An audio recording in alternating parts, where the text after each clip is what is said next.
Hi, TDF fans. My name is Jay Harrison G. And I'm Kevin Del Aguila. And we're co-starring in the new Broadway musical, Some Like It Hot, based on the classic film comedy of the same name. I play Jerry, Daphne, a jazz musician who goes on the run and finds a more fuller version of myself. And I play Osgood Fielding III, millionaire who falls head over heels for Daphne. Can That's you us. TDF fans, just to give you a taste of what experience is happening over here, I am currently in my living room with pink textured walls, giving you a red silk low-cut top, melanated from head to toe with a little sparkle on the ears and red roses to accentuate. Beauty all around, really. And I am sitting in a blue cubicle that looks like I've got a job for data entry. I am dashingly handsome with a salt and pepper beard, salt and peppery hair, spiking up with little waves in it, and admiring Jay from afar. Now let's get into it. Let's get to some of these questions. Were you fans of the movie Some Like It Hot before joining the show? Jay, were you fan of the movie before joining the show? I had never seen the show prior to auditioning for it. I had never seen the movie. And so before agreeing to it, I watched the movie and was like, oh, wow, love this. It was fun. Definitely an older movie with some old tropes and a lot of things there that were like identifiable, like that must change, this must grow, this, a lot of things. But overall, I understand why it's such a classically amazing film, and the comedy and the journey and the fun of it all. And also, I didn't realize how much it had influenced in my life that I had already seen and experienced. I had recently watched an interview with Marlon Wayans talking about how White Chicks was inspired by Some Like It Hot. Really? Yeah. Well, you learn something new every day. How about Exactly. That? How about you, Kevin? I was definitely aware of the movie. I feel like it was on television all the time growing up, like, the Sunday movie extravaganza or whatever it was always there. So I feel like I saw it a million times. It's one of those classic movies that you just sort of, it's as though it's always existed and never not existed. It's just always kind of like there. And you would see clips and you would see, it was always included in montages at the Academy Awards. Like you were very aware that this was a classic film. So I feel like it was just in the water, it was in the air growing up.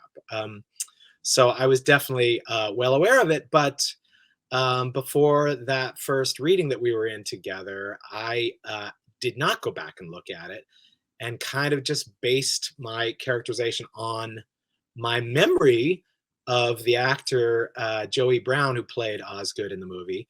And I just remember him being kind of this sort of like sweet sort of like guy with this, kind of, clueless grin. And so that's what I did. And then they were like, well, he's actually much more of a dirty old man in the movie, and I was like, well,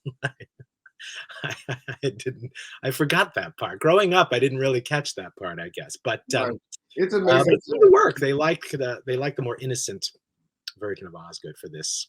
I mean, you do a fantastic job every night. It's easy not only for me to fall in love, but the audiences to fall in love with you every night. Like, it is beautiful to hear and to feel audiences be like, oh, but Osgood, like truly. I mean, it's tricky. I come on like close to an hour into the show. Like, you guys have already put on a whole act of a show, and then I come in and I've got to make a big impression quick, so. I mean, you made a big impression on Debbie Allen immediately after we met Debbie Allen after the show. She was like, wait, where's your husband? Really, just your physicalization of Osgood alone, without words, makes people fall in love with you. It's so easy.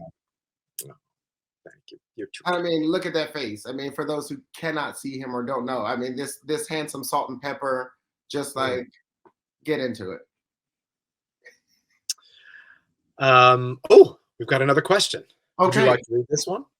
You've been with the musical since the workshop days. Did you have input in your characters and their journeys along the way, Kevin? Good question. Um, I think I kind of did. Matthew Lopez, one of the book writers, was really the guy who kind of cracked open the new take on Some Like It Hot, and definitely the new take on Osgood and Daphne's relationship. And and I think a lot of what worked that he had provided kind of stayed. And I think whenever we tried to veer away from it, just basically around my character and the scenes that we have together, we were sort of like, "No, let's just go back to what we had. It was good. It was good, you know." So I think a lot of my input has been kind of um, protecting what works. I mean, there was a lot of experimentation. There was a lot of like new pages flying around and a lot of things saying like, let's do this, let's try this. We've got to do this. And I feel like I was always like, I think what we had was better or worked better I mean, one thing that I remember, saying, because I didn't have to do it. I'm sure you have a much longer answer to this, but the one thing that I always remember saying is like, my character's really kind of daffy and goofy in the beginning and very, kind of clown like in the beginning. And I was like, and then this is a spoiler for anyone who doesn't want to hear it. It becomes much more tender and real in the second act. And we have like legitimately like, real moments in a real relationship. And that switch, I felt very protective of as we were developing the show. I remember saying like, it's kind of like this Shakespearean clown. Like everybody thinks that he can't Mm, see Daphne for who she is because he's just so daffy and goofy. But it turns out he's the only one who really sees her for what she is, and even more so than she sees herself at the time. So I love that, and that's what I was very protective of as we were developing the show going yeah, through. and I truly feel that from you every day.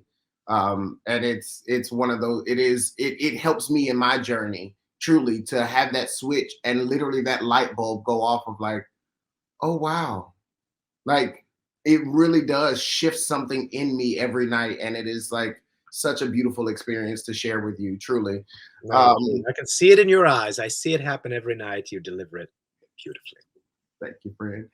But you must have had a lot of conversation. I know you had a lot of conversations Yeah, about. it was definitely a lot circling around my journey and my experience as Daphne and the journey that I get to have, and it made me ground myself as an individual, as an artist, even more. Made me come into the room more confident every day, and helped me speak up for myself. Uh, Quite oftentimes, I in life and in my career, I've kind of just taken whatever was given to me and been like, yeah, yeah, yeah, I'll make it work. Yeah, yeah, yeah. Yeah, that's what I'm here for. But this process really allowed me the opportunity to step up and step forward and to speak up. And it was a great journey to have that conversation continually be open with Casey and with Mark and Scott with writing these songs and these lyrics and being true to what our vision and our story was, and making sure there were a lot of opportunities for myself where I said, hey, can we just be artists and create the thing and not worry about how it will be criticized or how it will be received to, whatever outlet? Can we just trust what we're doing?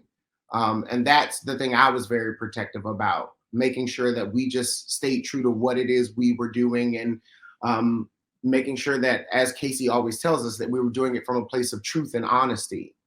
Um, so it was definitely quite the journey, but to get to do that, and opposite Christian Borle, like he helped a lot as well, having that trust and that relationship and that sibling energy that we have. I could lean on him a lot to be like, okay, great. No, stand firm in that. Or he would have a thought. And I'm like, no, I stand behind you. And to be able to have that trust in each other. I think all around everyone, it was a very trusting room to be able to create and to play. Um, Yeah, you know, and I think you're selling yourself short. I think people were looking to you. I think they built a lot of the show on you. They were really interested in your input, in what you had to say about the character, the situation. Even you, our first when we did the workshop, our meet and greet. Everyone's going around saying their name, their pronouns, their what they play, and we get to you, and you said.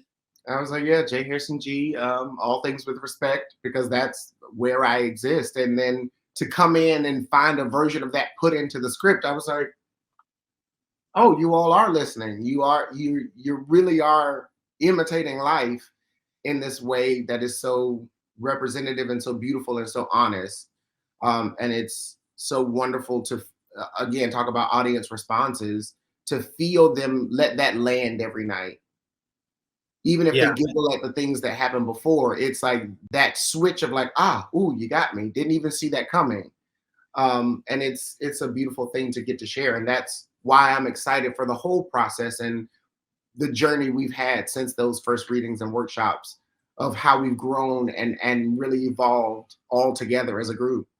yeah. No, it's Yeah. true. I just thought that that was an amazing. I'm really glad that that made it into the script, because it was, you know, I mean, there's so much politics and Sturm und Drang around, you know, these issues, and just to bring it back to, it's about respect. It's about just treating others with respect.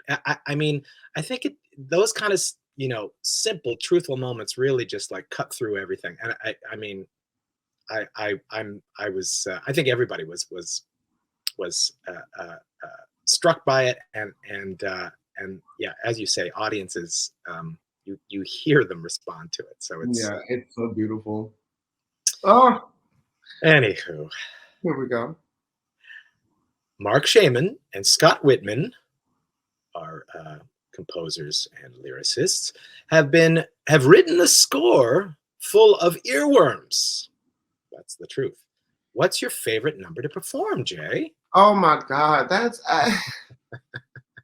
it's hard. It's You hard performed because it almost really, all of them. I might add. like, truly, and sometimes songs I don't even get to sing. Like, for whatever reason, the way I love "He Lied When He Said Hello," like, I can't wait to hear it on the cast album, because I'm backstage doing a costume change, and I'm just singing along, and like the orchestration, it just, uh, but I mean, how can I not say "You Could Have Knocked Me Over with a Feather"? Like, I think we knew that that was coming.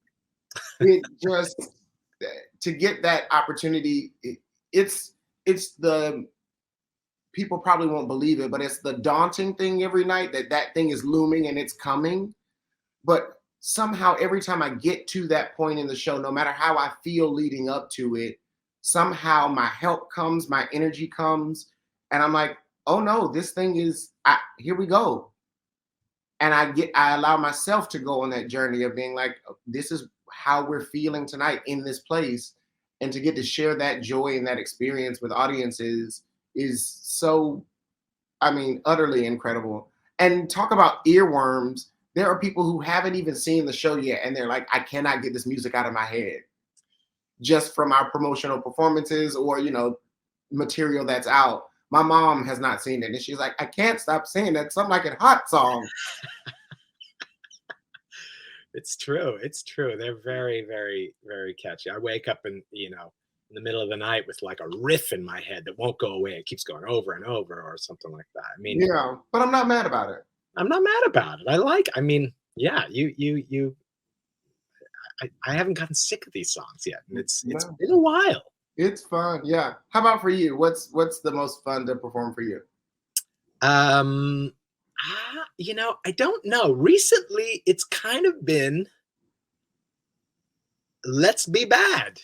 I don't know why. It's sort of like, changes here and there, but like I've kind of enjoyed doing it recently. It's been sort of fun. And for the longest time, it was like, oh no, here comes "Let's Be Bad." And I say that because during Let's Be Bad, for those of you who have not seen or don't know, there's a part in it where, where Jay grabs onto my hand and I must perform what has been called the death spiral, where I basically throw myself on the ground and Jay spins me around like some kind of human board game spinner.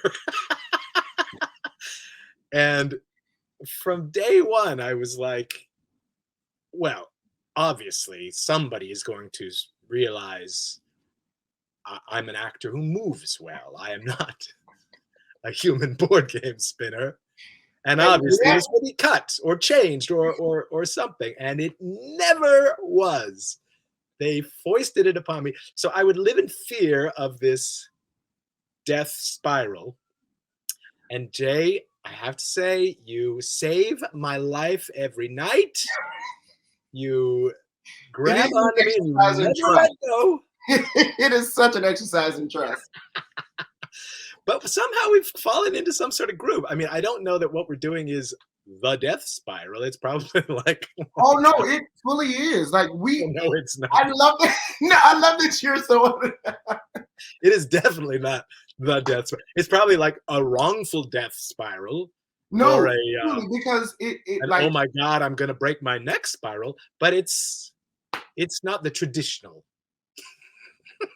No, that is truly the move. Like I have seen it done in ballroom, and that is genuinely really? like truly. It is not unlike any other death spiral that has existed. We actually nail it every night. That's hilarious. Maybe the coming out of it is a little iffy every now and then. We're rough around the edges. Facts are facts, but I've grown to enjoy it, and I actually love the number. It's so it's so exciting. And it's also fun that like I watched Smash, and Let's Be Bad was a part of that. So the fact that we get to sing it in our show and it is like our own version of it is also so special. And again, other moments of feeling the audience like enjoy it so much. The button of that number, the audience is just like, ah! They've had such a good time watching us transition and go to Mexico and have this party. And I feel like they don't want it to stop. And we're like, no, it must stop. We have to go. We got to go. We got to get moving. It's so funny. I hate to admit this, but I did not watch Smash. So I might have watched a couple episodes, but I definitely didn't see the Let's Be Bad one. And I was we had gone into rehearsals until somebody told me, oh, this is from Smash. And I was like, Let's Be Bad is from Smash. So anyway, I was the last to learn that. But I love it. Oh God, our next question says, our director choreographer, Casey Nicolau, keeps the whole cast on its toes, especially in the zany tap dance chase number, Tip Tap Trouble. Have there ever been any on stage mishaps? Let's just say we're lucky our cast has all their fingers after all those doors are slamming. And case in point, my fingernails are still bruised. Literally our first preview, my fingers got slammed in a door and close to the top of the number, and immediately started bleeding from my cuticles. And my first thought was, I have to put on a white dress for the finale. Literally my first thought. Forget the rest of the number. Forget the fact that my fingers are bleeding, literally just coming from. That's the last thing to worry about. I was like, I have a white gown to put on. When am I going to do it? I have to protect the gown. I must. And luckily there's the scene after to be able to walk off stage, and I bandaged them before getting into but yeah, there's that. People have fallen. Christian fully came out of his shoes one time and threw them into the wing. Threw them off stage. Everyone's walking around going, why is he barefoot on stage right now? Oh God, talk about things we were sure were going to get changed. In the rehearsal room, we were like, this is impossible. We don't have the wing space. This is not actual. This is all going to change. This is all going to be. And that number has remained intact. Even grown. Like every time we've done it, like he just kept adding more stuff. Yeah. it looks like complete chaos from my point of view. I there are doors flying by, people running by doing stuff, people screaming, yelling, tap dancing. It I'm just looks still finding moments that I'm like, oh, that's happening. Like, I will catch someone doing something. We're like, oh, how did I miss that? That was going across the stage at this moment. it's true. It's so It true. is, and then choreographing it, we were all kind of like, this is a swings nightmare. Oh yeah, absolutely, So absolutely. getting into that, you're like, do I know this track fully or am I faking it? It's actually a miracle that more hasn't gone wrong. I mean, Actually, there's so many opportunities for it. So the fact that it's like continued to just like barrel ahead. yeah, because there are quick changes. Costumes are being yanked and pulled and thrown and tossed and oh god, all the things. I love every night that moment of like me doing the old lady and my like hat will fall down and I'm trying to like pick it up and be like, oh, it's good. Yes, It is truly organized chaos. it really is. It really Oh is. my gosh. At the end of the show, it seems your characters will have their happily ever after. How do you envision their post curtain future? Hmm, Well, what happens when the curtain goes down? I mean, we have our own joke about what we talk about on stage. There's like the scene after. There's a cluster of us, and we say that we're going to have our commune, um, and just like forget the rest of the world. But that's just like us outside of our actual characters. Exactly. Um, but yeah, there is joy. I mean, I think Daphne becomes bi-coastal in the sense of like I live in California, but also will fly back east, or not fly, take the train back or whatever. Um, but yeah, Daphne becomes the starlet of San Diego. Right. It is Daphne Cetus. This is my club. So, I was praying for a neon sign to come in or at least a light bulb sign of Daphne Cetus to drop down for the finale, but Can't have everything. you can have everything. I'll take Osgood. That's fine. That's enough. Um, What yeah, is what is I mean, yeah. I've never imagined what happens after other than a happily ever after. I think like Oscar has enough money for them to live however they'd like to live, and it seems like everything is just like We set drink for enough them to root live the beer rest to of their get us days all the however they'd like.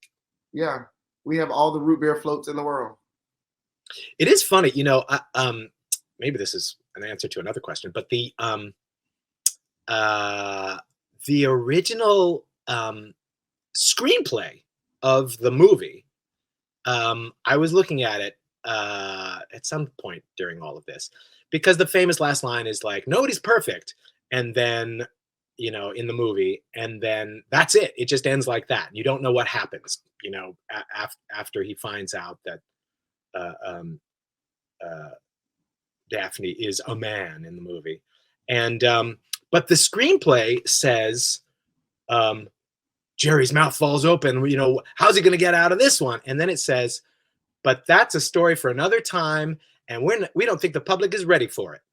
And I was like, that's amazing. Like that fully, is the launching point for our whole show. And I feel like our show kind of has that same kind of permission at the end. People are like, it's 1933. How are they going to live the rest of their lives together? Like It's happy like, humans. exactly. That's right. Yeah. And And that's the thing too. It's like, yeah, people have the traditional 1933 lens on it of like, oh, what is, but again, these human beings have always existed. Queer, straight, all experiences have always been there. And so these people find a way. Love will always win. And so that is what binds Osgood and Daphne is this love that has been found, and in a most unassuming way that it's like, oh wow, I didn't know this was possible, and yet it fulfills me and adds to my life. And that's the kind of relationship I hope for in my life, something that adds. I don't need someone to subtract and divide in my life. I want to multiply and add. And that's what Osgood does for Daphne. It's like, hey, I want to expound on the experience you're already having and know that there's so much more. I love in Mariposa when you're like, no, fly, go, be the human that you were meant to be. I'm just here to support that, love that, and like help that grow. It is interesting. Yeah, I mean that's basically what the whole show is about. It's about like this kind of identity that you have inside, and then the world is telling you what your identity is, and marrying, trying to figure out how those two can work together is life. Is the whole thing. And I feel like our show is that's what it's about. And I think that they've figured it out. They've figured it out. Maybe other people haven't, but they figured it out. And they definitely are an example to others to follow of like, oh right, I can be free to be and to do and to tell the truth and be authentically who I am, and live a full life. It definitely helps Joe kind of open his eyes when he's like, okay, great, all right, my friend is happy and in love, and I need to tell the truth, and I need to. It really does help crack everyone else open of like, oh, anything is possible. Oh God. Okay. Here comes the question. Mariah Carey is a co-producer of Some Like It Hot and recently saw the show. How fabulous was that, Kevin? I think pretty fabulous in the fabulous meter, right? It was up there. Now, I'm not even bitter that I used to be the voice of our pre-show cell phone announcement, and I was replaced by Ms. Carey. I mean, I'm not bitter about that. Yours was great, though. It was solid. It was wonderful, and I loved it. But then, yes, Mariah Carey is now our curtain speech, and it does. I often am like, are the people catching this? Do they know? They don't know. You know the gays are. They're those lambs. The ears are like, huh? Wait. I sense something. Yeah. How fabulous was it, Jay? It was pretty fabulous. I mean, it was just like, it was a surprise too, right? Or were you surprised? I had intel knowing that she was going to be. I didn't know she was coming on stage and doing the full like right all of that. And if you look at the video that Some Like It Hot posted, you see the moment when I tell Adriana that Mariah Carey is here, because she's like, they didn't tell us the curtain wouldn't come, so we're just backing up like everyone's waving, saying goodbye. Yeah, what is happening? And she just turned to me. I was like, what's going on? And I was like, oh, Mariah Carey's here. And you see her on the video go, oh. And it was pretty spectacular. And once the curtain came down and she was just kind of standing talking to us, she looked at me and goes, I'll be taking all of this, referring to all of my finale jewelry. Right. So without missing a beat, I just go, great, I'll take a butterfly ring. I heard you say that. She had multiple rings on. I was like, Mariposa. And I saw her like look at both of her rings and kind of like think about it for a second and be like, if you want to just send one to my dressing room, I won't be mad. It was exciting. It was very exciting. Was. And you genuinely saw how enthralled she was with everyone and how much she really enjoyed the show. She was in awe, really. You saw she kept looking around being like, wow, like this is awesome. And she was like, I will be back. I will see y'all later. This is so good. She's definitely a proud producer. Yeah, absolutely. Yeah. Oh, here's a compliment. You're both more than triple threats. Jay, you play multiple instruments, and Kevin, you write your own musicals. Tell us about your pursuits beyond Broadway. Jay, you play multiple instruments? I do. Well, I have in my life. I started playing the cello in 5th grade. Then I went from the cello to the upright bass. So it's so funny that I'm like back with, yeah, it's like it's old hat to me. And then in high school, I switched over to the trombone to be in marching band. So I have played many instruments in my life, and I do all the things. And oftentimes people ask, what do you hope to do in life, and what are you aiming to do? And I always say I just hope to entertain the world in whatever capacity God allows. My mom raised me to understand that my gifts weren't about me, but in pursuit of being of service. So I really just hope to entertain. I'm so excited next week. My episode on the new Fox series Accused comes out. So I'm like incredibly excited about that. Um, and truly, honestly, people have always asked me if I'll record music. Um, we're getting closer to that. You Um, you've never had any sort of album or anything like no, that? I haven't had an album. I released a single last year in cohorts with Devin Lewis Music. I did a dance version of I Am What I Am that's on Spotify. But other than that, little projects here and there, but nothing of my own. And I've had a couple different producers reach out to me and I'm friends with who have been like, whenever you're ready, we're here for you. And even more so, like recently, truly been like, no, within the next couple years, let's get to creative work. So definitely some music of my own in some version. What that looks like, I'm open to. So we'll see. Kevin, how It's about you? true, Jay. You do it all. You dance, you sing, you act. You're funny. I mean, you're beautiful. You've got it all. Like Thank you. it's incredible to behold. Like I'm always in awe watching you on stage, just thinking like I have a line in the show. Jeepers, Daphne, is there anything you can't do? And I legitimately ask that question every night. It is the sweetest thing, and it's so hard to turn you down in that moment because you are I know, so, then you have to squash me like a bug. you're just like, ha, and I'm like, let me push this bubble right quick. But how about you, Kevin? What are you working towards in the future? Look, I'm a very schizophrenic person when it comes to the show business. I have a whole career as a writer as well. And so yes, I've written musicals, I've written television shows. I was the as we were talking about in our little cluster, I was the head writer of Blue's Clues for a couple of seasons, and Clifford the Big Red Dog. I seem to entertain all the children of the world. I've got a musical version of the kids' book Dog Man that's going to be off Broadway in March and April of this year at New World Stages, which I'm really excited about. We're seeing all these like posters popping up in the subway and stuff. And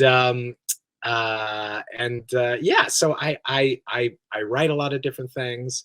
I'm a lyricist. I write lyrics for things. I wrote a song that was in the Disney animated thing Strange World that came out. And yeah, I like to have my I like to play in various sandbox. It's fun to kind of be in various disciplines and areas, and somehow they've allowed me to do these things, and so I've just kept doing them, and it's been very interesting to come back to being an actor after the pandemic. Frozen was the last thing I was in, and it was the perfect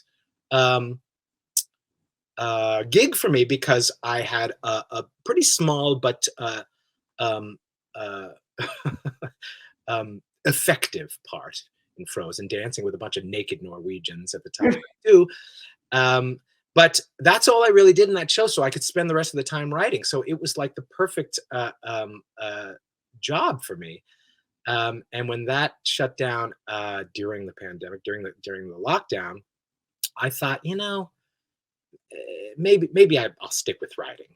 People, you can do that anywhere, really. Yeah. You don't have to show up to a place and do it. But Some Like It Hot kept calling and saying, we're doing a reading, we're doing this workshop, we're doing this, we're doing that. And the fact that we're here and I've got my actor hat back on has been one of the greatest experiences of my life. So I am thrilled to be doing this. I couldn't imagine another Osgood. There will be many Osgoods for There will be sure. 7. But and we pray, we hope. However, I'm so glad that you are the first. You are my Osgood. You Well, are. we've never known otherwise, right? We were in our first readings Yeah. were the same one. We were in the first reading together, and we've been with the project ever since. So we've never known other Osgoods and Daphnes. I mean, and I like it that way. And talking about all of this, I encourage the TDF fans, everyone out there, allow this to inspire you and encourage you to keep your options open. Never limit yourself to being one thing. I have found that successful people keep their hands in everything. So do all of the things. I have said for a long time, I live by the mantra, you can do everything you set your mind to. You just have to find a place to start. And for me, that was like moving to New York to study theater. I didn't really know what I was getting myself into. I grew up singing in church. And I just knew I needed a ticket out of North Carolina to like figure out the rest of my life. And so it was just like, I leapt out on faith and was like, great, I'll start here and see where this takes me. And then, as I said, I keep finding more and more things and being like, great, okay, use that and flex that muscle and do that thing and keep the options open, because these stepping stones will lead you beyond your wildest dreams. Very much like our own story of Some Like It Hot, of like, allow life circumstances to get you out of your own box and get you into a place of authenticity and stretch you. Growth is not comfortable. It's true.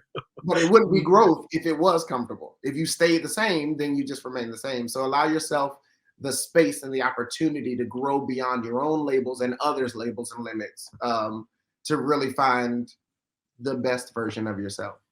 And have people around you that support that. I mean, I feel like we've been very lucky. I feel like the whole creative team of Some Like It Hot, really, I was joking about the death spiral thing, but like, they never took it off the table. They were like, he can do it. He'll figure it out. Yeah. It'll happen. And I'm like, this isn't going to happen, guys. You should probably nip this in the bud. But I feel like they did that a lot. They would just, push, because they assumed you will be able to do this. I can see the potential within you, and you're going to be able to do things that you don't think you can do. And I feel like they really do that a lot, and it's been amazing to see the results, because people realize, wow, I can do a lot more. We can do this, Oh, truly. And the playing of it all, coming into the room and sometimes doing things that were truly ridiculous that never made it, or like you're like, okay, great, that we tried that thing. It actually it truly didn't work. We can't do that. No. But Yeah. allowing ourselves the trust and the space to be like, okay, we're going to try this thing today, or we're going to play, or sing this note, or go over here and find this melody, or do this thing. You're like, no, that's not quite it. Tweak it, do this thing. But allowing yourself the space to think outside, just staying in these lines and being so safe, and allowing the freedom to just play. That was what was beautiful to me, to come into the room, to have the space to play. And those moments where Casey would say, okay, this is the choreo, or this is the blocking, but if you feel something else, do that thing. And if it works, great, we'll keep it. If not, we'll find something else. But that trust to say, you're all in the room because you're capable of doing something. Right. And adding to this process and making it what it will ultimately be. And that, I mean, quite often from every angle, we would look around the room and just be like, this is a pretty awesome room. Like, this is.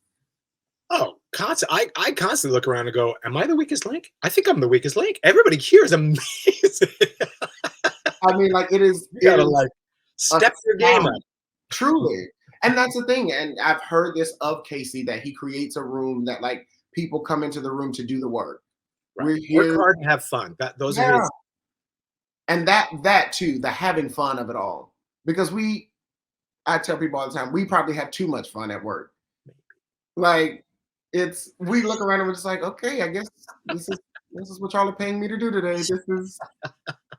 But it adds, because we get to really just be free, and the range of humans that exist in our company, front and back of all the places. It's just like, yeah, it's just fun all around, smiles everywhere.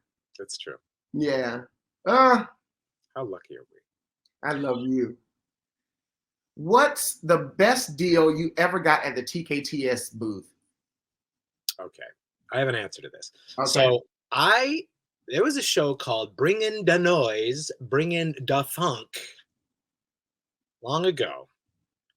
And I went into debt seeing this show. I loved this show. And I just wanted to see it over and over. I thought it was just fantastic. And TDF saved my bank account because I joined TDF and they were offering tickets, and I was like, I'm there. And I must have seen it several times through TDF alone. It was great. I got great seats, loved it. That's I my love big it. answer. I honestly, I was trying to wreck my brain. I was like, I can't believe that I've never gotten tickets from TKTS. What? I don't know how this is possible in the world. We're getting you over there right Like I have to now. It's like we must fix this. And I've been by the booth so many times. I've sent people to go get tickets. Like it's like iconic. But somehow I have never personally purchased tickets at the TKTS booth, unless my memory eludes me and I'm like, ooh. But like some of my favorite performances I've ever had have been TDF audiences. now. And it just like those student matinees or those just like special audiences that come in and you're like, this is filling in such a way that I've never been so inspired by an audience. Yeah, That it's true. accessibility and the availability to come experience live, because there's nothing like live theater. Truly, it is an experience that is transcendent. That is such a community. It is such a special, intimate thing. And yeah, there have been so many incredible audiences. Oh God, we had a beautiful audience of autistic students at Kinky Boots, and it was one of the most beautiful experiences I have ever had. And them loving the show and experiencing it, it just, I mean, countless. So I may have not gotten tickets, but I've had beautiful experiences with PDF. No, we had the same thing at Frozen. They did I can't remember what they called it, a sensory sensitive performance or something like that, where the Yeah, house lights are up a little bit, the volume is down a little bit, everything. yeah, And it was just like almost life-changing experience. I mean, just to like feel the love in the room and the appreciation, for that. I mean, it's terrific. It's terrific. yeah. So thank you, TDF. Thank Thank you, you. TDF. Thank you for changing our lives. Last question. Heaven. Be each other's casting directors. What role would you put the other in? Okay, I'll take this Talk first. to me. So the first Broadway show I ever saw was Drowsy Chaperone. Oh yeah, a Casey Nicola production. So come on full circle. I'll take it. I would love to see you as Man in the Chair, Yes. but I would also love to see you as Aldolfo. Oh, I love Please, like either one. As a matter of fact, just play both. I just want you to like You're actually. right. A one-man drowsy chaperone is what you're looking And I think you would be an ultimate success. It would just for. Oh, talk about like joy. Like Osgood alone is like joy, but like all of that compounded, I would lose it. well, thank you. I will accept the role. Thank you. Um, Offer only. I don't know what I would cast you. I mean, I would watch you read the phone book, Jay. I feel like you don't need a role. Just show up, give you a stage and some lighting, maybe some nice fashionable clothing, Greg and Barnes, design the costumes, please. Thank you. I'll take it. and I would just watch you do anything. I mean, yes, I'd put you in a production of Steel Magnolias, perhaps, but I would also I would see you do anything. I really like I said, I think you can do it all. It's incredible. Oh, I also just had another thought. I did the Sting at Paper Mill opposite Harry Connick Jr. And I was like, you'd be a great Gondorf as well. And that, like, it, yeah, so many things. Okay, good. We've got roles waiting for. Listen, let's just create the role. We'll just do that. Okay. We'll put all of our talents together and we'll create the things for ourselves. Right. Would you like to be in Dogman the musical? I think I can get you in. I mean, I love an opportunity to show range and to play. There's no place I can't go, you know, or that I'm not willing to go. Right. Exactly. Yeah. Oh, this has been such a joy to sit and chat with you. I mean, we do it at the theater often, but you are again joy personified in human form, and it is a delight and a pleasure to get to work with you, to get to share joy with you, to the audiences, and to go on our journey every night. Look, the feeling is mutual. I am so happy that we're on this this journey together, and in this show together, in these roles together, in this company together. It is really a blessing and a joy. And you know, I watch you on stage, I watch you from the wings, and I hope you know how much everybody admires you and loves you, and just is so excited by this moment in your life, because this role is just like perfect. Nobody's perfect, but Jay comes pretty close. Thank you, Kevin. And thank you, TDF fans. I hope you enjoyed this chat with me and Kevin. We love you. Come check us out at the Schubert Theater. Some like it hot, and that ain't bad.